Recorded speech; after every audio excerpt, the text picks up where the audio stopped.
কাতারের দুঃখ ভুলে আবারও বিশ্বমঞ্চে ফিরছে কলম্বিয়া। আর সেই প্রত্যাবর্তনের সবচেয়ে বড় প্রতীক হামেস রদ্রিগেজ। একসময় যিনি বিশ্বকাপ কাঁপিয়েছিলেন, এবার তিনিই আবার নেতৃত্ব দেবেন কলম্বিয়ার স্বপ্নযাত্রায়। 2014 বিশ্বকাপে পুরো ফুটবল বিশ্বকে অবাক করে দিয়েছিলেন হামেস। 6 গোল করে জিতেছিলেন গোল্ডেন বুট।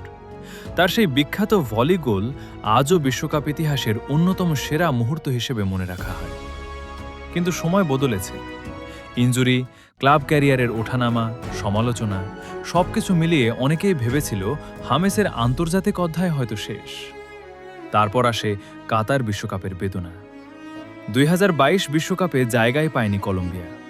পুরো দেশ যেন হতাশায় ডুবে গিয়েছিল। কোটি সমর্থকের চোখে ছিল অপূর্ণতার কষ্ট।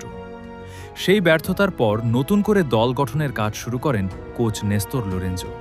আর ঠিক তখনই আবারও সামনে আসেন হামেস রদ্রিগেজ।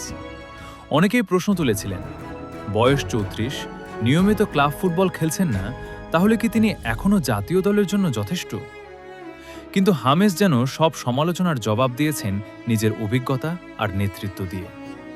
বিশ্বকাপ বাছাই পর্বে তিনি ছিলেন দলের অন্যতম ভরসা। গুরুত্বপূর্ণ ম্যাচে অ্যাসিস্ট, মিডফিল্ডে নিয়ন্ত্রণ আর তরুণদের আত্মবিশ্বাস দেওয়া, সব জায়গাতেই ছিল তার প্রভাব। অবশেষে ঘোষিত হয়েছে কলম্বিয়ার 2026 বিশ্বকাপ স্কোয়াড, আর সেখানে অধিনায়ক হিসেবে আছেন হামেস রদ্রিগেজ। তার সঙ্গে আছেন Luis Diaz, David Ospina, Yerry মিনাদের মতো অভিজ্ঞ তারকারা। দীর্ঘ 4 বছর পর বিশ্বকাপে ফিরে কলম্বিয়া এবার নতুন ইতিহাস করার স্বপ্ন দেখছে। বিশ্বকাপের গ্রুপ পর্বে কলম্বিয়ার প্রতিপক্ষ পর্তুগাল, উজবেকিস্তান এবং DR কঙ্গো। কঠিন লড়াই অপেক্ষা করছে, কিন্তু সমর্থকদের বিশ্বাস, হামেস থাকলে অসম্ভব সম্ভব। সামাজিক যোগাযোগ মাধ্যমেও ভক্তদের উচ্ছ্বাস চোখে পড়ছে। কেউ বলছে 2014 সালের ম্যাজিক আবার ফিরবে, কেউ বলছে হামেস এখনও বড় মঞ্চের খেলোয়াড়। হয়তো এটি হামেস রদ্রিগেজের শেষ বিশ্বকাপ, হয়তো এটাই শেষবারের মতো বিশ্বমঞ্চে দেখা যাবে তার বিখ্যাত নাম্বার 10 জার্সি।